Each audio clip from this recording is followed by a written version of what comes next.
എല്ലാവർക്കും നമസ്കാരം. എല്ലാവർക്കും ഐശ്വര്യപൂർണ്ണമായ ഇന്നേ ദിനവും വരുന്നതായ എല്ലാ ദിവസങ്ങളും അത്തരത്തിലായി തീരുവാൻ യൂണിവേഴ്സ് അനുഗ്രഹിക്കുമാറാകട്ടെ എന്ന് ആശംസിക്കുന്നു.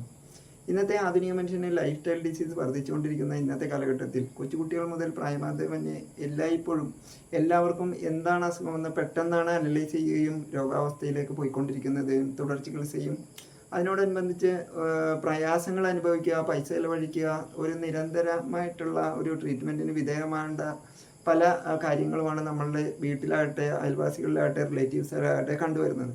ഇതിൻ്റെ കാരണങ്ങളെക്കുറിച്ച് അന്വേഷിക്കാനും അതിനെ പരിഹരിക്കാനും പലരും തയ്യാറാവുന്നില്ല, അല്ലെങ്കിൽ ശ്രമം നടത്തുന്നില്ല.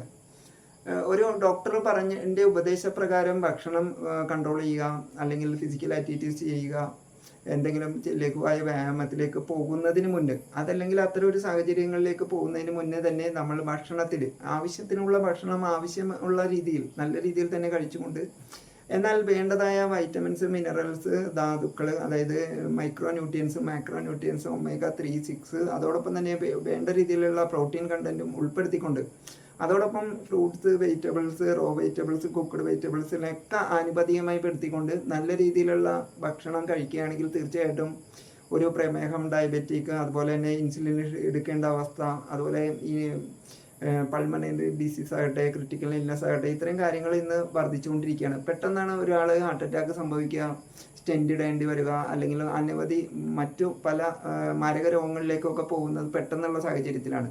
ഇതിനെല്ലാം കാരണം ഒന്നാമത്തെ പൊല്യൂട്ടഡ് ആയിട്ടുള്ള അന്തരീക്ഷം, പൊല്യൂട്ടഡ് ആയിട്ടുള്ള വാട്ടർ ആകട്ടെ, ഫുഡ് ഐറ്റംസ് ആകട്ടെ, മാംസങ്ങളാകട്ടെ, എല്ലാത്തിലും പൊല്യൂട്ടഡ് ആണ് എല്ലാം.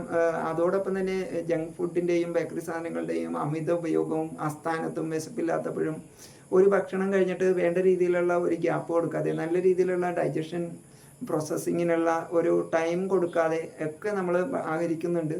അതുമൊക്കെ നമ്മൾക്ക് ഹാനികരമാണ്. അതോടൊപ്പം തന്നെ റെസ്റ്റ് ആൻഡ് റിലാക്സേഷൻ ശരിയായ രീതിയിൽ നടക്കുന്നില്ല.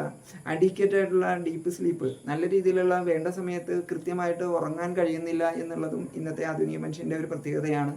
ഇതും അസുഖത്തിലേക്ക് നടക്കുന്നു. അപ്പോൾ പ്രത്യേകിച്ച് നമ്മൾ ശ്രദ്ധിക്കേണ്ടത് നല്ല രീതിയിൽ ഉറക്കം.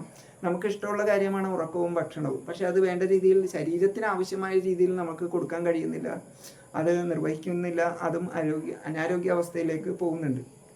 അപ്പോൾ ഉറക്കവും ഭക്ഷണവും ശ്രദ്ധിക്കുക. അതോടൊപ്പം തന്നെ ഫിസിക്കൽ ആക്ടിവിറ്റീസ് കുറഞ്ഞ രീതിയിലെങ്കിലും നമ്മൾ ഡോക്ടറുടെ ഒരു ഉപദേശത്തിൻ്റെ, അല്ലെങ്കിൽ ഒരു രോഗം കണ്ടുപിടിച്ചിട്ട് അതിലേക്ക് പോകുന്നതിന് മുന്നേ തന്നെ ചെറിയ രീതിയിൽ പറ്റുന്ന രീതിയിൽ നമ്മുടെ മറ്റ് സ്ഥലങ്ങളിൽ പോയി പഠിക്കാതെ വീട്ടിലോ അല്ലെങ്കിൽ നമ്മുടെ പരിസരത്തോ അല്ലെങ്കിൽ ഉള്ള മുറ്റത്തോ ഒക്കെ ചെയ്തുകൊണ്ട് ഒരു ആരോഗ്യപരമായ ജീവിതം നയിക്കുക. അതോടൊപ്പം ഫുഡ് സപ്ലിമെൻറ്റ് വേണ്ടി വരുന്ന പക്ഷം നമുക്ക് സമീകൃതമായ ഫുഡ് കഴിക്കാൻ പറ്റുന്നില്ലെങ്കിൽ ആ പോരായ്മ, അല്ലെങ്കിൽ സമീകൃതമായ ഫുഡിലേക്ക് വേണ്ടതായിട്ടുള്ള fruits, nuts, raw vegetables, cooked vegetables, അതോടൊപ്പം തന്നെ പ്രോട്ടീൻ കണ്ടൻറ്റിൻ്റെ ആവശ്യത്തിന്, ഭാരത്തിന് ആവശ്യമായിട്ടുള്ള, അതായത് എത്ര കിലോ ആണ് അത്രയും ഗ്രാമെങ്കിലും, അതായത് ഒരു 65 കിലോ ഉള്ള ആൾ ഒരു 60-65 ഗ്രാമെങ്കിലും പ്രോട്ടീൻ വേണ്ട രീതിയിൽ ദിവസവും കഴിക്കാൻ ശ്രമിച്ചുകൊണ്ട് അത്തരത്തിലുണ്ടാകുന്ന തകരാറുകളെ പരിഹരിക്കണമെന്ന് അഭ്യർത്ഥിച്ചുകൊണ്ടും, കൂടുതൽ കാര്യങ്ങൾ ഒപ്റ്റിമം വെൽനസ് 2 NOV24 എന്ന ചാനലും, അതോടൊപ്പം തന്നെ ബാബു പണിക്കശ്ശേരി എന്ന ചാനലും, അതോടൊപ്പം എൻ്റെ നമ്പറും ഇവിടെ കൊടുക്കുന്നുണ്ട്. അതിലൂടെ നിങ്ങൾക്ക് വിവരങ്ങൾ അറിയാവുന്നതേ ഉള്ളൂ. അങ്ങനെ നമ്മൾ ആശുപത്രി കൂടാതെ, രോഗം കൂടാതെ നല്ലൊരു ജീവിതം ജീവിക്കാൻ എല്ലാവർക്കും സാധ്യമാകട്ടെ എന്ന് ആശംസിക്കുകയാണ്. എൻ്റെ വാക്കുകളെ ശ്രമിച്ച എല്ലാവർക്കും നന്ദി, നമസ്കാരം, താങ്ക് യു.